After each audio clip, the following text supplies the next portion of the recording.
ನೋಂದಣಿ ಇಲ್ಲದ RSS ಸಂಘ ನಿಷೇಧ ಆಗಲೇಬೇಕು. RSS ನಿಷೇಧ ಆಗಬೇಕು. ಇಲ್ಲ ಹೋದ್ರೆ ಏನಪ್ಪ ಅಂದರೆ ಸಂವಿಧಾನದ ಕಾನೂನು ಚೌಕಟ್ಟಿನಲ್ಲಿ ನೋಂದಣಿ ಆಗಬೇಕು. ಇದು ದೇಶದ್ರೋಹಿ ಸಂಘಟನೆ, ಜನದ್ರೋಹಿ ಸಂಘಟನೆ, ದಲಿತ ದ್ರೋಹಿ ಸಂಘಟನೆ, ರೈತ ದ್ರೋಹಿ ಸಂಘಟನೆ, ಮಹಿಳಾ ದ್ರೋಹಿ ಸಂಘಟನೆ. 10 ಜನಕ್ಕಿಂತ ಮೇಲಿದ್ರೆ ಅದು ರಿಜಿಸ್ಟ್ರೇಷನ್ ಆಗಬೇಕು ಅಂತಕ್ಕಂಥದ್ದು ಈ ದೇಶದ ಪ್ರಜಾಪ್ರಭುತ್ವ ಮತ್ತು ಸಂವಿಧಾನದ ಅಡಿಯಲ್ಲಿ ಮಾಡಬೇಕು ಅಂತಕ್ಕಂಥದ್ದು ನಮ್ಮ ಕಾನೂನು ಹೇಳ್ತದ. ಇವತ್ತಿ ಮಂಡಳ ರಚನೆ ಮಾಡಬೇಕಾದ್ರೆ ರಿಜಿಸ್ಟ್ರೇಷನ್ ಮಾಡ್ಬೇಕಾಗ್ತದ. 700 ಡಿಸ್ಟಿಕ್ನಲ್ಲಿ ನಿಮ್ಮ ಸಂಘ ಗ್ಯಾಂಗಿನ ಆಫೀಸ್ಗಳಿವೆ, ಕಟ್ಟಡಗಳಿವೆ. ಎಲ್ಲಿಂದ ದುಡ್ಡು ಬಂತು ನಿಮಗೆ?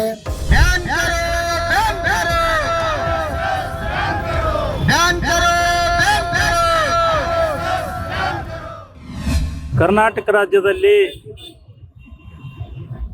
ರಾಷ್ಟ್ರೀಯ ಸ್ವಯಂ ಸೇವಕ ಸಂಘದ ನೋಂದಣಿ ವಿಷಯದಲ್ಲಿ ಎತ್ತಿರ್ತಕ್ಕಂಥ ಪ್ರಶ್ನೆಗಳು, ಅದರ ಬಗ್ಗೆ ಬಹಳ ಇವತ್ತು 100 ವರ್ಷದ ನಂತರ ಕಾಂಗ್ರೆಸ್ನಲ್ಲಿ ಈ ಕರ್ನಾಟಕ ರಾಜ್ಯದ ಗೃಹ ಸಚಿವರಾಗಿರ್ತಕ್ಕಂಥ ಪ್ರಿಯಾಂಕಾ ಖರ್ಗೆ ಅವರು ಎತ್ತಿರ್ತಕ್ಕಂಥ ಪ್ರಶ್ನೆಗಳು ಬಹಳ ಸೂಕ್ತವಾಗಿರ್ತಕ್ಕಂಥದ್ದು. ಮತ್ತು ವಿಶೇಷವಾಗಿ ಇವತ್ತು RSS ನೋಂದಣಿ ಮಾಡಿಕೊಳ್ಳದೆ ಮೊಂಡತನ ತೋರಿಸಲಿಕ್ಕೆ ಹಲವಾರು ಕಾರಣಗಳಿರ್ತಕ್ಕಂಥದ್ದು.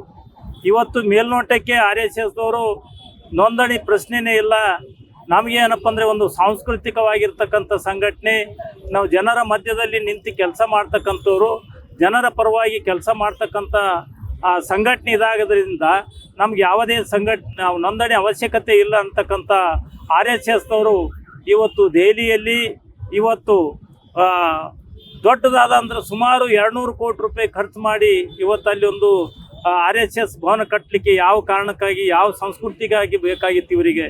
ಇವತ್ತು ವರ್ಷಕ್ಕೆ ಏನಪ್ಪ ಅಂದರೆ ಗುರುದಕ್ಷಿಣೆ ವಿಷಯದಲ್ಲಿ ದೇಶ ವಿದೇಶಗಳಿಂದ ಬರ್ತಕ್ಕಂಥ ಹಣ, ಈ ಹಣಕ್ಕೆ ಯಾವುದೇ ರೀತಿಯಿಂದ ಏನಪ್ಪ ಅಂದರೆ ಲೆಕ್ಕಪತ್ರ ಇಲ್ಲ. ಈ ಹಣ ಏನಪ್ಪ ಅಂದರೆ ಬೇರೆ ರೀತಿಯಿಂದ ಏನಪ್ಪ ಅಂದರೆ ಇವತ್ತು ಅಮೇರಿಕಾದಲ್ಲಿ IDRLF ಅಂತೇಳಿ ಒಂದು ಸಂಸ್ಥೆ ಮಾಡಿಕೊಂಡಿದ್ದಾರೆ. ಆ ಸಂಸ್ಥೆಯಿಂದ ಇವತ್ತೇನಪ್ಪ ಅಂದರೆ ಹಲವಾರು ಮಿಲಿಯನ್ ಗಟ್ಟಲೆ ಹಣ ಇವತ್ತು ಈ ದೇಶಕ್ಕೆ ಬರ್ತಾ ಇದೆ. ಆ ಹಣವನ್ನು ಏನಪ್ಪ ಅಂದರೆ ಇವರು ಕೋಮುವಾದಿ ಸಂಘಟನೆಗೆ ಬಳಸ್ತಕ್ಕಂಥದ್ದು, ದೇಶದಲ್ಲಿ ಅಶಾಂತಿ ಮೂಡಿಸ್ತಕ್ಕಂಥದ್ದು, ಈ ವಿಷಯದಲ್ಲಿ ಬಳಸ್ತಕ್ಕಂಥದ್ದು. ಇದನ್ನು ಏನಪ್ಪ ಅಂದರೆ ದೇಶಕ್ಕೆ ಆರೋಗ್ಯಕರವಾಗಿ ಬದುಕು ದೇಶ ಆರೋಗ್ಯಕರವಾಗಿರಲಿಕ್ಕೆ, ದೇಶ ಸದೃಢವಾಗಿರಲಿಕ್ಕೆ ಇವತ್ತೇನಪ್ಪ ಅಂದರೆ RSS ನಿಷೇಧ ಆಗಬೇಕು. ಇಲ್ಲ ಹೋದರೆ ಏನಪ್ಪ ಅಂದರೆ ಸಂವಿಧಾನದ ಕಾನೂನು ಚೌಕಟ್ಟಿನಲ್ಲಿ ನೋಂದಣಿ ಆಗಬೇಕು. 100% ಶುದ್ಧ ಶ್ರೀಗಂಧ ಎಣ್ಣೆಯಿಂದ ತಯಾರಾಗಿದೆ. ಅಸಲಿ ಉತ್ತಮಿಕೆಯನ್ನು ಹೊಂದಿದೆ. ಮೈಸೂರು ಸ್ಯಾಂಡಲ್ ಸೋಪ್, ನನ್ನ ರಾಯಲ್ ಬ್ಯೂಟಿ ರಿಚುವಲ್. ಸ್ವಯಂ ಸೇವಕ ಸಂಘ ಅನ್ನೋ ಸಂಘಟನೆ ಸಂಸ್ಕೃತಿ ಹೆಸರು ಇಟ್ಕೊಂಡು RSS ಎನ್ನುವ ಇಂಗ್ಲೀಷ್ ಪದದ ಮೂಲಕ ದೇಶದಾದ್ಯಂತ ಚಿರಪರಿಚಿತವಾಗಿರುವ ಸಂಘಟನೆ. ಇದು ದೇಶದ್ರೋಹಿ ಸಂಘಟನೆ, ಜನದ್ರೋಹಿ ಸಂಘಟನೆ, ದಲಿತ ದ್ರೋಹಿ ಸಂಘಟನೆ, ರೈತ ದ್ರೋಹಿ ಸಂಘಟನೆ, ಮಹಿಳಾ ದ್ರೋಹಿ ಸಂಘಟನೆ, ವಿದ್ಯಾರ್ಥಿ ಯುವಜನರ ದ್ರೋಹಿ ಸಂಘಟನೆ ಅಷ್ಟೇ ಅಲ್ಲ, ಇಡೀ ದೇಶದ ಕಾರ್ಮಿಕ ವರ್ಗದ ದ್ರೋಹಿ ಸಂಘಟನೆ ಕೂಡ ಹೌದು.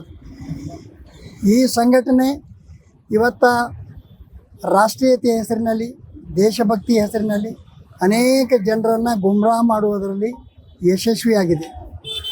ನನಗೆ ಕೇಳಿದ್ರೆ ಅದಕ್ಕೆ ಕಾಮಣಿಯಾಗಿದೆ, ಅದಕ್ಕೆ ಅದರ ಮೈಯೆಲ್ಲ ಉಬ್ಬಿದೆ.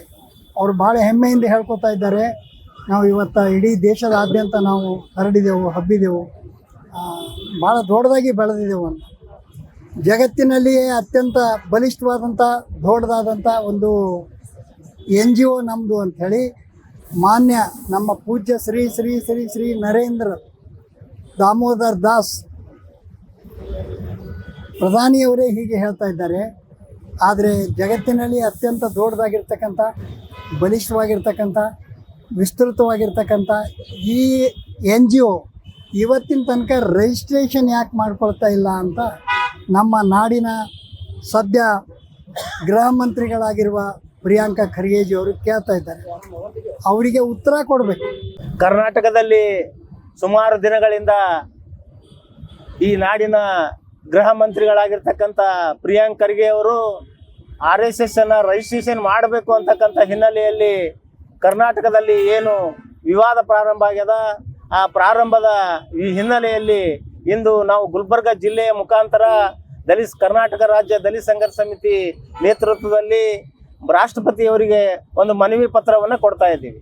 ಅದು ಏನು ಅಂತಂದರೆ, ಈಗಾಗಲೇ ರಾಷ್ಟ್ರದಲ್ಲಿ ಸುಮಾರು 125 ವರ್ಷಗಳಿಂದ ನಾವು ಸಾಂಸ್ಕೃತಿಕ ಸಂಘಟನೆಯಾಗಿ ಮುನ್ನಡೆಸ್ತಾ ಇದ್ದೀವಿ. ಸಾವಿರಾರು ಕಾರ್ಯಕರ್ತರು RSS ಇದ್ದಾರೆ. ಇದು ಒಂದು ಸಾಂಸ್ಕೃತಿಕ ಸಂಘಟನೆ, ಸಾಮಾಜಿಕ ಬದಲಾವಣೆಯ ಸಂಘಟನೆ ಅಂತ ಅವ್ರು ಏನು ಹೇಳ್ತಾರ. ಆದರೆ ಇವತ್ತು ನಾವು ಕೇಳ್ತಾ ಇದ್ದೀವಿ, ನಾವು ಪ್ರಶ್ನೆಯನ್ನು ಮಾಡ್ತಾ ಇದ್ದೀವಿ. ಇವತ್ತು ಪ್ರಿಯಾಂಕಾ ಖರ್ಗೆ ಅವರು ಪ್ರಶ್ನೆ ಮಾಡಿರ್ತಕ್ಕಂಥದ್ದು ಅದು ಏನು ಅಂತಂದರೆ, ನೀವು RSSನವರು ಈ ದೇಶದಲ್ಲಿ ರಿಜಿಸ್ಟ್ರೇಷನ್ ಯಾಕೆ ಮಾಡಿಲ್ಲ? ಒಂದು ಯಾವುದೇ ಸಂಘಟನೆ 10 ಜನಕ್ಕಿಂತ ಮೇಲಿದ್ರೆ ಅದು ರಿಜಿಸ್ಟ್ರೇಷನ್ ಆಗಬೇಕು ಅಂತಕ್ಕಂಥದ್ದು ಈ ದೇಶದ ಪ್ರಜಾಪ್ರಭುತ್ವ ಮತ್ತು ಸಂವಿಧಾನದ ಅಡಿಯಲ್ಲಿ ಮಾಡಬೇಕು ಅಂತಕ್ಕಂಥದ್ದು ನಮ್ಮ ಕಾನೂನು ಹೇಳ್ತದ. ನೀವು ಕೋಟ್ಯಾನಿ ಕಟ್ಲೆ ಜನ ಇರ್ತಕ್ಕಂಥವ್ರು ಅದು ಯಾಕೆ ರಿಜಿಸ್ಟ್ರೇಷನ್ ಮಾಡಿಲ್ಲ ಅಂತಕ್ಕಂಥದ್ದು ಇವತ್ತು ಪ್ರಿಯಾಂಕಾ ಖರ್ಗೆ ಪ್ರಶ್ನೆ ಮಾಡಿರ್ತಕ್ಕಂಥದ್ದು. ಈ 1 ವರ್ಷದ ಹಿಂದೆ ಕೂಡ ಪ್ರಿಯಾಂಕಾ ಖರ್ಗೆ ಅವರು ನೀವು ಲಾಠಿ ಹಿಡಿದು ಎಲ್ಲಾದರೂ ನೀವು ಮೆರವಣಿಗೆ ಮಾಡ್ತಿದ್ರಿ ಅಂದರೆ ಕಾನೂನುಬದ್ಧವಾಗಿ ನೀವು ಅದಕ್ಕೆ ಪರ್ಮಿಷನ್ ತಗೋಬೇಕು ಅಂತಕ್ಕಂಥದ್ದು ಪ್ರಿಯಾಂಕಾ ಖರ್ಗೆ ಅವರು ಈ 1 ವರ್ಷದ ಹಿಂದೆ ಚಿತ್ತಾಪುರದಲ್ಲಿ ಕೂಡ ವಿವಾದವನ್ನು ಎದ್ದು RSSನವರು ಕೋರ್ಟಿಗೆ ಹೋಗಿ ಕೋರ್ಟ್ನ ಪರ್ಮಿಷನ್ ತಂದು ಅಲ್ಲಿ ಪಥಸಂಚಲನ ಮಾಡಿರ್ತಕ್ಕಂಥ ಹಿನ್ನೆಲೆಯಲ್ಲಿ ಇಂದು ಅದೇ ಪ್ರಶ್ನೆ ಎತ್ತಿರ್ತಕ್ಕಂಥದ್ದು. ರಾಷ್ಟ್ರದಲ್ಲಿ ನೀವು ರಿಜಿಸ್ಟ್ರೇಷನ್ ಮಾಡ್ಕೊಡ್ರಿ, ನಿಮ್ಮದು ಸಾಂಸ್ಕೃತಿಕ ಸಂಘಟನೆ ಇರಲಿ, ನಾವೇನು ಬೇಡನ್ನಲ್ಲ. ನಿಮ್ಗೆ ಯಾಕೆ ಅದರ ಅನುಮಾನ? ನೀವೇನಾದರೂ ರಾಷ್ಟ್ರದಲ್ಲಿ ಸಾಂಸ್ಕೃತಿಕ ಸಂಘಟನೆ ಅಂತ ರಿಜಿಸ್ಟರ್ ಮಾಡ್ಕೊಂಡ್ರೆ ನಿಮಗೆ ಪ್ರಜಾಪ್ರಭುತ್ವದಲ್ಲಿ ಅವಕಾಶ ಇರ್ತದ ಅನ್ನೋ ಕಾರಣಕ್ಕಾಗಿ ಪ್ರಿಯಾಂಕಾ ಖರ್ಗೆ ಅವರು ರಿಜಿಸ್ಟ್ರೇಷನ್ಗೆ ಕೇಳ್ತಾ ಇರ್ತಕ್ಕಂಥದ್ದು. ಇವತ್ತು ಈ ರಾಜ್ಯದ ಗೃಹ ಮಂತ್ರಿಗಳು ಮತ್ತು ಈ ರಾಜ್ಯದ ಸಂವಿಧಾನವನ್ನು ಗೌರವಿಸ್ತಕ್ಕಂಥವ್ರು, ಈ ರಾಜ್ಯದಲ್ಲಿ ಶಾಂತಿಯನ್ನು ಕಾಪಾಡ್ತಕ್ಕಂಥವ್ರು ಇವತ್ತು ಯಾರಾದರೂ ಇದ್ರೆ ಅದು ಪ್ರಿಯಾಂಕಾ ಖರ್ಗೆ ಅವರು. ಆ ಪ್ರಿಯಾಂಕಾ ಖರ್ಗೆ ಅವರು ಕೇಳಿರ್ತಕ್ಕಂಥ ಹಿನ್ನೆಲೆ ಏನು ಅಂತಂದರೆ, ನೀವು ಒಂದು ವೇಳೆ ರಿಜಿಸ್ಟ್ರೇಷನ್ ಮಾಡ್ಕೊಳ್ಳಿಲ್ಲ ಅಂತಂದರೆ ಅದು ಬ್ಯಾನ್ ಮಾಡಬೇಕಾಗ್ತದೆ ಅಂತಕ್ಕಂಥ ಮಾತು ಹೇಳಿರ್ತಕ್ಕಂಥದ್ದು. ಆ ಹಿನ್ನೆಲೆಯಲ್ಲಿ ಇವತ್ತು ಕರ್ನಾಟಕದಲ್ಲಿ ನಾವು ಇವತ್ತು ಗುಲ್ಬರ್ಗದಿಂದ ಪ್ರಾರಂಭ ಮಾಡಿದ್ದೀವಿ. ಪ್ರಿಯಾಂಕಾ ಖರ್ಗೆ ಅವರನ್ನು ಬೆಂಬಲಿಸ್ತಾ ಇದ್ದೀವಿ. ಪ್ರಿಯಾಂಕಾ ಖರ್ಗೆ ಅವರೇ ನೀವು ಮುಂದುವರಿರಿ, ನೀವು ಈ ದೇಶದ ಈ ನಾಡಿನ ಗೃಹ ಮಂತ್ರಿಗಳು, ನಿಮಗೆ ಅಧಿಕಾರ ಅದ, ಪ್ರತಿಯೊಬ್ಬರಿಗೆ ನ್ಯಾಯ ಕೊಡ್ತಕ್ಕಂಥದ್ದು ಅಧಿಕಾರ ಅದ. ಇಲ್ಲಿ ಬುದ್ಧ ಬಸವ ಅಂಬೇಡ್ಕರ್ ಅವರ ಅನುಯಾಯಿಗಳು ಇಡೀ ಕರ್ನಾಟಕದಲ್ಲಿ ತಮ್ಮ ಜೊತೆಗಿದ್ದಾರೆ. ಇದು ದಲಿತರ ಪ್ರಶ್ನೆ ಅಲ್ಲ, ಇದು ಮೈನಾರಿಟಿ ಪ್ರಶ್ನೆ ಅಲ್ಲ, ಇದು ಈ ದೇಶದ ಪ್ರತಿಯೊಬ್ಬ ನಾಗರಿಕರ ಪ್ರಶ್ನೆ. ಇದು ಪ್ರತಿಯೊಬ್ಬರು ಪ್ರಶ್ನೆ ಮಾಡ್ತಕ್ಕಂಥ ಪ್ರಶ್ನೆ. ಆ ಕಾರಣಕ್ಕಾಗಿ ಇವತ್ತು ನಾವು ಪ್ರಿಯಾಂಕಾ ಅವರಿಗೆ ಯಾಕೆ ಬೆಂಬಲಿಸ್ತೀವಿ ಅಂತಂದ್ರೆ, ಇವತ್ತು ಕೋಮುವಾದಿಗಳು ಪ್ರಿಯಾಂಕಾ ಅವರನ್ನ ಅನಿಸ್ತಕ್ಕಂಥದ್ದು, ಬೆದರಿಕೆ ಹಾಕ್ತಕ್ಕಂಥದ್ದು ಕರ್ನಾಟಕದಲ್ಲಿ ನಡೆದಿದೆ. ಆ ಬೆದರಿಕೆಗೆ ಪ್ರಿಯಾಂಕಾ ಖರ್ಗೆ ಅವರು ಅಂಜಬಾರ್ದು.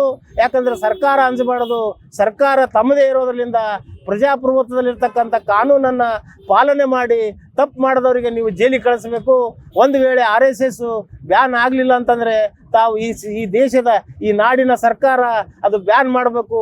ಒಂದು ವೇಳೆ ಬ್ಯಾನ್ ಮಾಡಲಿಲ್ಲ ಅಂತಂದರೆ ಇಡೀ ಕರ್ನಾಟಕದಲ್ಲಿ ನಾವು ಮನೆಯಿಂದ ಪ್ರತಿಯೊಬ್ಬರು RSS ಬ್ಯಾನ್ ಮಾಡಬೇಕಂತ ಕೂಗು ಪ್ರಾರಂಭ ಮಾಡ್ತದ ಮತ್ತು ಚಳವಳಿ ನಾವು ಪ್ರತಿ ಜಿಲ್ಲೆಯಲ್ಲಿ ಮಾಡ್ತೀವಿ ಅಂತಕ್ಕಂಥ ಮಾತನ್ನು ತಮ್ಮ ಮಾಧ್ಯಮದ ಮುಖಾಂತರ ನಾವು ಇವತ್ತು ಎಚ್ಚರಿಕೆಯನ್ನು ಕೊಡ್ತಾ ಇದ್ದೀವಿ.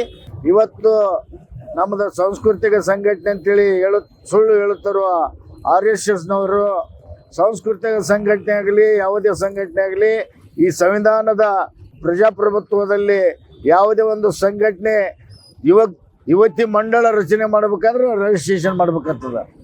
ಅದಕ್ಕಾಗಿ ಇವತ್ತು ನಾವು ಇಷ್ಟೇ ಸರ್ಕಾರಕ್ಕೆ ಒತ್ತಾಯಪಡಿಸೋದೇನಂತಂದರೆ, ಇವತ್ತು ಅಮೇರಿಕದಿಂದ ಬೇರೆ ಬೇರೆ ದೇಶಗಳಿಂದ ಈ ದೇಶದ ಬಡ ಕಾರ್ಮಿಕರಿಗಾಗಿ, ಬಡವರಿಗಾಗಿ, ಗುಡ್ಡಗಾಡಿನ ಪ್ರದೇಶದ ಜನರಿಗಾಗಿ ಧನಸಹಾಯ ಪಡೆದುಕೊಂಡು ಇವತ್ತು RSSನಂಥ ಜಾತಿವಾದಿ, ದಲಿತ ವಿರೋಧಿ ಮತ್ತು ಕೋಮುವಾದಿ ವಿರೋಧಿ ಸಂಘಟನೆ ಇವತ್ತು ಒಳಗೊಳಗೆ ಸಹಾಯ ಮಾಡಿದ್ರಿಂದಲೇ ಇವತ್ತು ದೆಹಲಿಯಲ್ಲಿ 5 ಸ್ಟಾರ್ ಹೋಟೆಲ್ಗಿಂತ ಅವ್ರ ಕಚೇರಿ ದೊಡ್ಡದಾಗಿ ಕೋಟಿ ಖರ್ಚು ಮಾಡಿ ಕಟ್ಟಿದ್ದಾರೆ. ಅದಕ್ಕಾಗಿ ನಾವು ಇವತ್ತು ಏನು ಕೇಳುವುದೇನಂತಂದ್ರೆ, ಇವತ್ತು ಯಾವುದೇ ಸಂಘಟನೆ ರಿಜಿಸ್ಟ್ರೇಷನ್ ಇಲ್ದಕ್ಕಂದ್ರೆ ಇವತ್ತು ಪೊಲೀಸರು ನಿಮ್ಮದು ಎಲ್ಲದ ರಿಜಿಸ್ಟ್ರೇಷನ್ ಅಂತ ಕೇಳ್ತಾರೆ. ಅದು ಯಾಕೆ ಅವರಿಗೆ ರಿಜಿಸ್ಟ್ರೇಷನ್ ಕೇಳಬಾರ್ದು?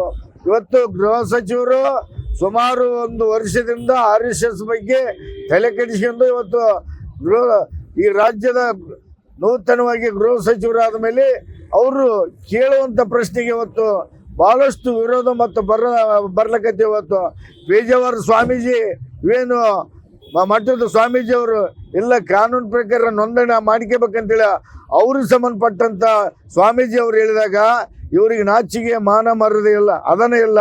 ಯಾಕಂತಂದ್ರೆ ಈ ದೇಶದಲ್ಲಿ ಸಂವಿಧಾನಕ್ಕೆ ಗೌರವ ಕೊಡ್ಬೇಕಂದ್ರೆ ಸಂವಿಧಾನದ ಅಡಿಯಲ್ಲಿ ನಾವೆಲ್ಲನೂ ಸರ್ಕಾರ ಕೇಳಿದಂಥ ದಾಖಲಾತಿ ನಾವು ತೋರಿಸ್ಬೇಕು.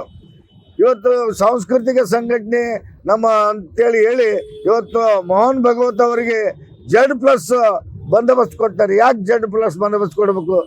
ಸಮಾಜ ಸೇವೆ ಅಂದಮೇಲೆ ಸಾಂಸ್ಕೃತಿಕ ಸಂಘಟನೆ ಅಂದಮೇಲೆ ಯಾಕೆ ಅವ್ರಿಗೆ ಕೊಡಬೇಕು? ಎಷ್ಟೋ ಹಿಂದೂಗಳ ಪ್ರಗತಿಪರರ ಕೊಲೆ ಮಾಡಿದಂತೆ ಇವತ್ತು RSS ಅನ್ನು ನಿಷೇಧ ಮಾಡಿ, ಇಲ್ಲಾಂದ್ರೆ ನೋಂದಣಿ ಮಾಡಿ ಅಂತೇಳಿ ನಾವು ಇವತ್ತು ಮಾನ್ಯ ಜಿಲ್ಲಾಧಿಕಾರಿ ಅವರ ಮುಖಾಂತರ ರಾಷ್ಟ್ರಪತಿಗೆ ಮನವಿ ಸಲ್ಲಿಸಿದ್ದೇವೆ ಅಂತೇಳಿ ನಾವು ಇವತ್ತು ಈ ಒಂದು ಪ್ರತಿಭಟನೆ ಮಾಡುತ್ತಿದ್ದೇವೆ. ಪ್ರಿಯಾಂಕಾ ಖರ್ಗೆ ಅವರು ಎತ್ತಿರ್ತಕ್ಕಂಥ ಪ್ರಶ್ನೆಗಳಿಗೆ ಇವತ್ತು ದಲಿತ ಸಂಘರ್ಷ ಸಮಿತಿ ಜನ್ಮ ತಾಳದೆ ಏನಪ್ಪ ಅಂದ್ರೆ RSS ವಿರೋಧ, ಕೋಮುವಾದಿಗಳ ವಿರೋಧ, ಇವತ್ತು ಜಮೀನ್ದಾರಿಗಳ ವಿರೋಧ, ಪಾಳಿಗಾರಿಕೆ ವಿರೋಧ. ಆ ನಿಟ್ಟಿನಾಗ ಏನಪ್ಪ ಅಂದ್ರೆ ದಲಿತ ಸಂಘರ್ಷ ಸಮಿತಿ ಯಾವತ್ತೂ ಏನಪ್ಪ ಅಂದ್ರೆ ಕೋಮುವಾದಿಗಳ ವಿರುದ್ಧ ಯಾರು ಹೋರಾಟ ಮಾಡ್ತಾರ ಅವರ ಪರವಾಗಿ ನಿಲ್ಲುತ್ತದೆ ಅಂತ ಹೇಳಿ ಇವತ್ತು ಮಾಧ್ಯಮದ ಮುಖಾಂತರ ತಮ್ಮ ಮುಖಾಂತರ ಜನರಿಗೆ ಹೇಳ್ತಾ ಇದ್ದೇವೆ. ಊರ್ದೆಲ್ಲ ಮಾತಾಡ್ತಾ ಇದ್ದೀರಿ, ಬಾಯಿ ಮುಚ್ಕೊಂಡು ಕೊಡ್ತಾ ಇದ್ದೀರಿ. ನೀವು ಉತ್ತರ ಕೊಡೋದಕ್ಕಿಂತ ಮುಂಚೆ ನಿಮಗೆ ಪ್ರಶ್ನೆ ಕೇಳಿದ್ದಾರೆ. ನೀವು ಉತ್ತರ ಕೊಡೋದಕ್ಕಿಂತ ಮುಂಚೆ ನೀವು ಸಾಕಿದ ನಾಯಿ ನರಿಗಳು, ಕಾಂಜಿ ಪಿಂಜಿಗಳು ಉತ್ತರ ಕೊಡ್ತಾ ಇವೆ. ಅವ್ರದ್ದು ಉತ್ತರ ಜರುತ್ತಿಲ್ಲ.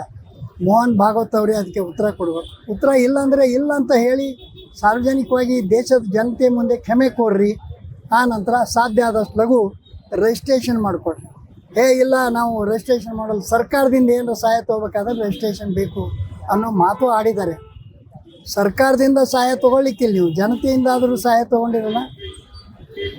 ನಿಮ್ಮ RSSನ ಸಂಘಟನೆಯ ಅಥವಾ ಅದಕ್ಕೆ ನಾವು ಹೇಳೋ ಹಾಗೆ ಸಂಘಿ ಗ್ಯಾಂಗಿನ ಕಚೇರಿಗಳು ಪ್ರತಿಯೊಂದು ಡಿಸ್ಟಿಕ್ನಲ್ಲಿ ಇವೆ. ಪೂರಾ 700 ಡಿಸ್ಟಿಕ್ನಲ್ಲಿ ನಿಮ್ಮ ಸಂಘಿ ಗ್ಯಾಂಗಿನ ಆಫೀಸ್ಗಳಿವೆ, ಕಟ್ಟಡಗಳಿವೆ.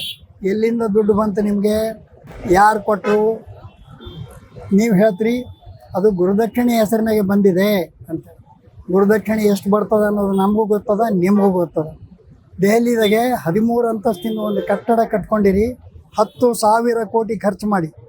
ಆದರೂ ಲೆಕ್ಕ ಕೊಡ್ತಕ್ಕಂಥ ಧೈರ್ಯ ಇಲ್ಲ. ನೀವು ಒಂದು ರೀತಿಯಿಂದ ಹೇಡಿಗಳು. ಆದ್ದರಿಂದ ದೇಶದ ಜನತೆಗೆ ನಿಮ್ಮ ನಿಜ ಬಣ್ಣ ಗೊತ್ತಾಗಿದೆ, ನೀವು ನಡುಗ್ತಾ ಇದ್ದೀರಿ. ಮತ್ತಷ್ಟು ವಿಶೇಷ ವಿಡಿಯೋಗಳನ್ನು ನೋಡಲು ಮತ್ತು ಹೊಸ ವಿಡಿಯೋಗಳ ಬಗ್ಗೆ ತಿಳಿಯಲು EDina.com ಯೂಟ್ಯೂಬ್ ಚಾನೆಲ್ ಸಬ್ಸ್ಕ್ರೈಬ್ ಮಾಡಿ ಮತ್ತು ಬೆಲ್ ಐಕಾನ್ ಕ್ಲಿಕ್ ಮಾಡಿ.